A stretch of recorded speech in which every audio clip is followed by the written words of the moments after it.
I've just finished 3D printing this case for a Raspberry Pi Zero 2W, which is going to be for a thin client. So let's explain my setup. So this is an 8 gig Raspberry Pi 5 and it's running Raspberry Pi OS, and you can see I've just got HTOP running at the moment. It's using less than a gig of its 8 gig of RAM. So this is the host or server. I could be using my 16 gig Raspberry Pi 5, but I'm trying it with the 8 and it seems to be working alright anyway. Now the thin client on the left hand side here is a Raspberry Pi 3B Plus. It's a very low spec, but it's accessing the operating system from the Pi 5 on a separate login, so it doesn't have full control in the way that I can't install things and mess about with things, but I have access to the internet, files and all sorts of other things. Now I'm not just going to have one Pi connected to this Pi 5, I'm going to have three. I'm going to have a Pi 4, a Pi Zero 2W and this Pi 3B Plus. So let's show you what the Pi 3B Plus works like as it is. Obviously if I move the browser it's not great. But if we do a web search, so we search for Pi 3B Plus specs, you can see that the web browser it's not the fastest, but it's certainly faster than if it was hosting it locally. So if we scroll down, quad-core 1.2 gigahertz with 1 gig of RAM. The Zero 2W's got half the RAM, so I'll be interested to see how well that works. If I do Control-Alt-T to open a terminal, say I wanted to install something like FastFetch. So if I type that in, sudo apt install FastFetch, and pop the password in. Athena's the name of one of my cats, and I've just set it up that Athena's the username and the password, just so I can remember it for this video. And you can see Athena is not in the sudo as file. So basically doesn't have access to change things, but does have access to a folder. You can see there's a thin client drive for storage for this particular device. And if we go into most of the programs, everything should be absolutely fine. So you can see I'm using the web browser. I can launch VLC as well. And all that's working. But if I close this down and then we'll go to YouTube and just play a bit of a video. And I think it's an acceptable web browser. So for things like office tasks and things like that, you've got a computer that the user hasn't got a lot of control over, but they can access the things that they need to. So this would be the sort of thing you'd see in a workplace. You can see the video wasn't brilliant there. Now, although it looks like we're using Raspberry Pi OS, it's not. So this is remote desktop, but the Raspberry Pi 3B, if I press Control, Alt and F4, you can see it's running Ubuntu 24.04 LTS, and I can log in. So this is it. This is the interface because it's using the server version, so no desktop environment. This is the user interface that's on the Pi 3B Plus, but actually it automatically starts and launches into remote desktop.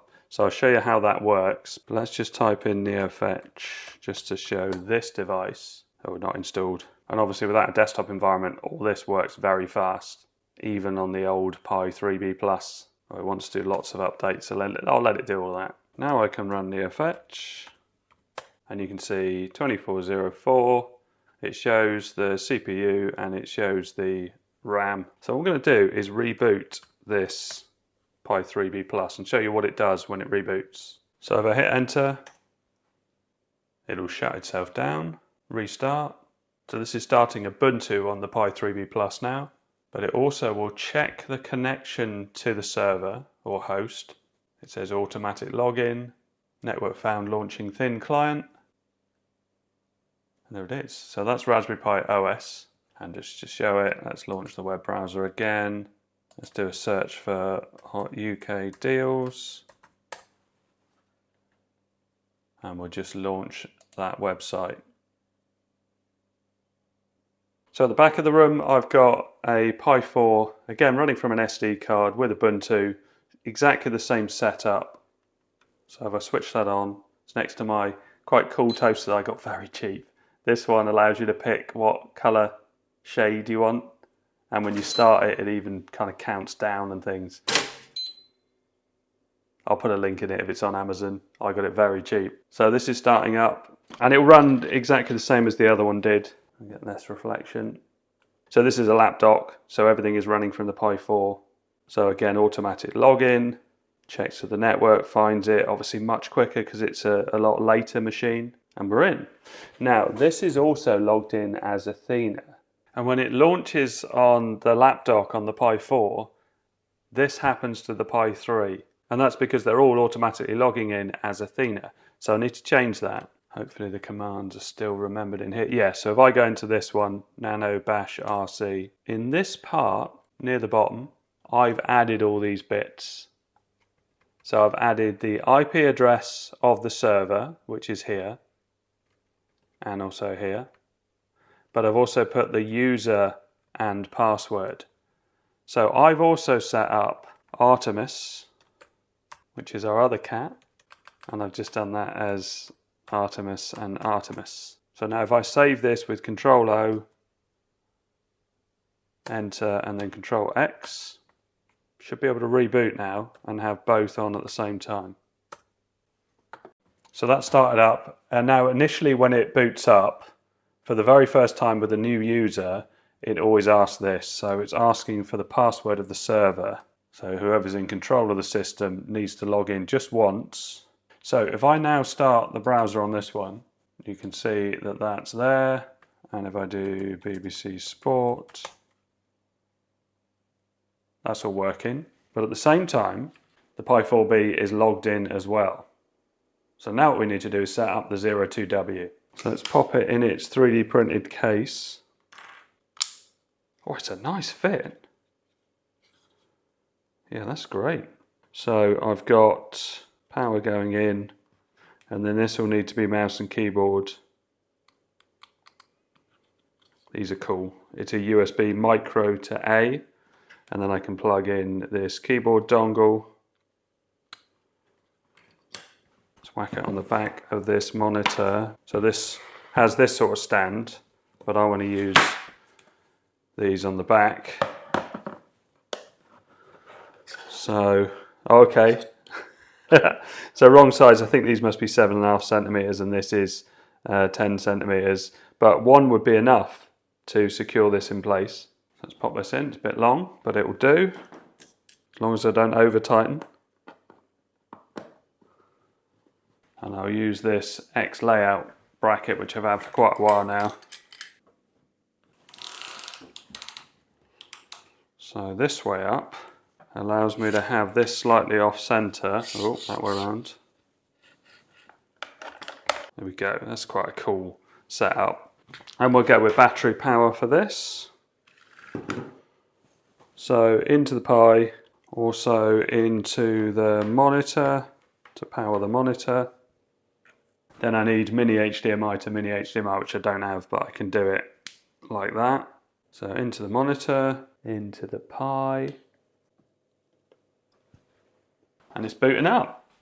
Now I've just thought I need to stop this, so Control C. When it gets to a certain point, so this is the first time booting for this.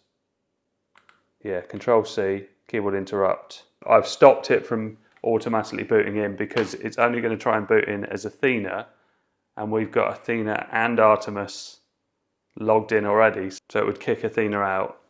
So I called it 02W. So what we need to do now is use the up arrows to do the nano bash. And then we scroll all the way down and we need to change those names to 02W because I've only got 2 cats. This is my gaming PC keyboard, because basically when I start it up I play with a controller and I just have this next to the telly. It's handy, but not the best for typing. So that's done. So Control O and then enter and then Control X to exit. And now I should be able to do reboot. And it will log in as 02W, which is what it is. Secured incredibly neatly on the back of my monitor. But also importantly, all running from this power bank. So it's saying it will work for 9.5 hours, currently using 4.5 watts and 1.4 watts. So automatic login. Yeah. Waiting for network. Definitely slower than the Pi 4, this bit. Oh no, I know what I've done. I've set this up for 5 gigahertz and the 02W is only 2.4 gigahertz. Right, so I've got the wrong Wi-Fi network. Oh, how do I sort that? Oh, I meant to put it as 2.4 gigahertz when I did the first initial install as well. Yeah, I'm going to have to set up Ubuntu to log on to my 2.4 gigahertz network. I think what I might do is reflash the image but pick my 2.4 gigahertz network with Raspberry Pi Imager. Yeah, that will work. Right, I'll turn this off. So Imager, and I need to go to no filtering and then use custom, and it's in my downloads folder. So basically I created the first thin client, which is this one, so all as Athena, but also all with 5 gigahertz. But I think I can change it. It skips the customization though. Yeah, so I can't customize it on this image. So I somehow need to change the Wi-Fi on this 02W to 2.4 gigahertz, or I create a fresh Ubuntu, and I guess that way I'm also showing you how it was done. Yeah, let's do that. So I need to write the image. I mean, it is a 02W, although I don't think it matters with this version of Ubuntu because it works with loads of different ones. So we go other general purpose and Ubuntu, and then I was using 2404 LTS, but this is the server one, so without a desktop environment, so this one. And then we should get customization now. So I pick my 16 gig SD card. Let's go with 02W. All of that's fine. Let's go 02W. 02W, and next, this is the important bit. So my network, it needs to be, so Jurassic Fiber with a capital F. Okay, so I think it's the same. I just need to put the password in, and I hope this will work. So this essentially is my router in the lounge, but my host stroke server is running off a Wi-Fi extender in this room. And the way I've been using it before, the host is wired with an Ethernet connection, and then into the Pi's connected. We're connected to the same Wi-Fi extender, but by Wi-Fi. So the 02W will be the only one that's connected via the main router, not the extender, and it's 2.4 gigahertz. So let's write that image. Right, I'm not worried about verification, so let's skip that. And I'm going to try booting that in the 02W. So fresh copy of Ubuntu server. Now, because I need to copy things over, I'm going to SSH in on my Mac. So open the terminal. So 02W.116.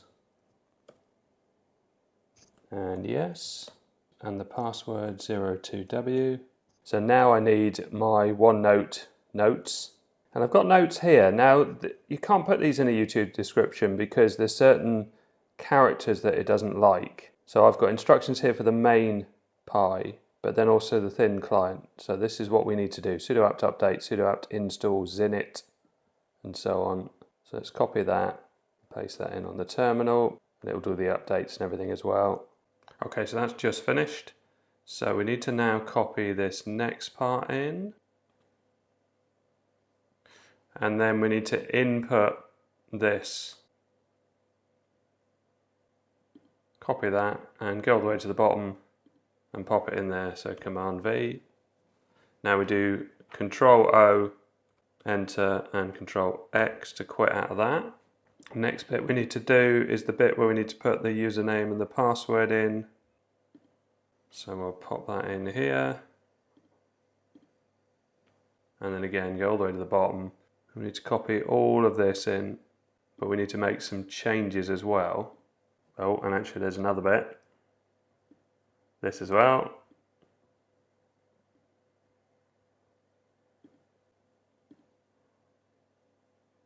And we need to change this to the IP address of the main Pi, the server or host.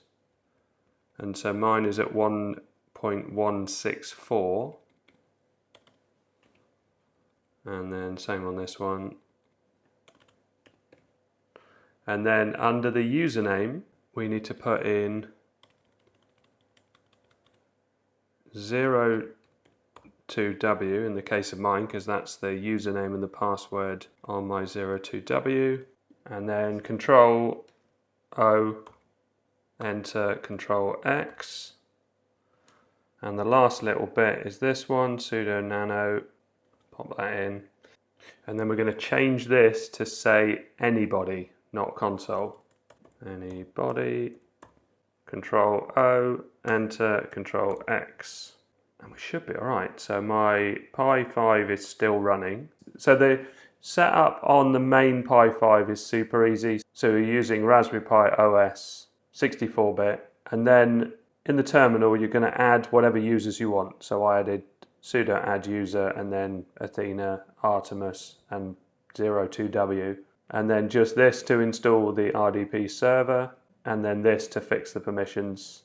And you need the IP address from the main Pi, and that's all you type in is this ifconfig-a, and that will show you on the main Pi what the IP address is. If you're running Raspberry Pi OS on it, it will be different for some other Linux distributions. So now we should be able to reboot the Pi 02W, and I can do that remotely by just tapping it in here. Or maybe I need sudo reboot.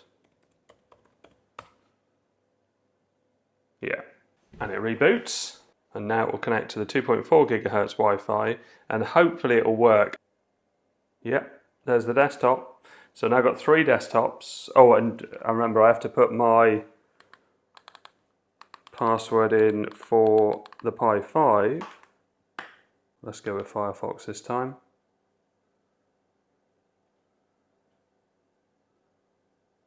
So certainly a lot faster than it would be on a Pi 02W. In fact, browsers just mostly crash on 02W. So, oh, there you go, BBC's on there already. So 02W, and then we spin around and we've got the Pi 4, and we've also got my Pi 3 and the main Pi that's running as well. So I've got BBC running on the Pi 02W. The Pi 4 is running YouTube at the moment. It's one of my FIFA videos from ages ago. And if we go over to these, this one is on the BBC Sport webpage, and just to check HTOP, so we're using 3.39 gig out of 8 gig. Obviously we're not doing anything on this Pi, and we're running 2 browsers, so Firefox and Chromium. If I start doing YouTube on this, it'll be interesting to see what it does. So if I just play whatever video pops up. So it started playing now. Yeah, that's working fine. And if we go back to the FIFA one, that's also still playing. 4.02 gig. Yeah, very happy with that. Okay, so I hope all this helps. Thanks very much for watching. Please like and subscribe.